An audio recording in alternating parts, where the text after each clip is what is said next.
রাশিয়ার সাবেক president Dmitry মেদভেদেভের মন্তব্যে ক্ষুব্ধ হয়ে দুটি পারমাণবিক সাবমেরিনের অবস্থান রাশিয়ার কাছাকাছি মোতায়েনের নির্দেশ দিয়েছেন যুক্তরাষ্ট্রের প্রেসিডেন্ট ডোনাল্ড ট্রাম্প।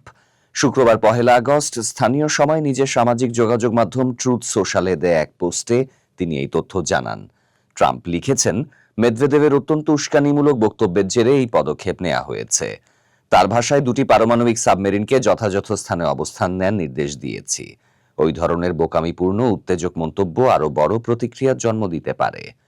এর আগে মেদভেদেভ সাবধান করে বলেছিলেন, ট্রাম্পের ডেড হ্যান্ড সম্পর্কে সচেতন থাকা উচিত। তার এই মন্তব্য মূলত রাশিয়ার স্নায়ুযুদ্ধকালীন পারমাণবিক প্রতিশোধ ব্যবস্থা ডেড হ্যান্ডের প্রতি ইঙ্গিত করে দেয়া হয়। ডেড হ্যান্ড হলো এক ধরনের স্বয়ংক্রিয় পারমাণবিক অস্ত্র ব্যবস্থা, যা 1980-র দশকে সোভিয়েত ইউনিয়নের সময় গড়ে তোলা হয়। এর উদ্দেশ্য ছিল, যদি কোনো শত্রু প্রথম পারমাণবিক হামলা চালিয়ে সোভিয়েত নেতৃত্ব, কমান্ড অ্যান্ড কন্ট্রোল ধ্বংস করে দেয়, তাহলেও যেন রাশিয়ার পক্ষ থেকে নিশ্চিত প্রতিশোধ নেওয়া সম্ভব হয়, এমন ব্যবস্থা নিশ্চিত করা। ট্রাম্প তার পোস্টে আরও লেখেন, শব্দের ব্যবহার অত্যন্ত গুরুত্বপূর্ণ, কারণ তা অনেক সময় অপ্রত্যাশিত ও বিপজ্জনক পরিণতি ডেকে আনতে পারে। আমি আশা করি এটি তেমন কোনো পরিণতির সূচনা হবে না। সাম্প্রতিক সময়গুলোতে ট্রাম্প ও মেদভেদেভের মধ্যে সামাজিক যোগাযোগ মাধ্যমে পাল্টাপাল্টি বক্তব্যে উত্তেজনা বেড়েছে।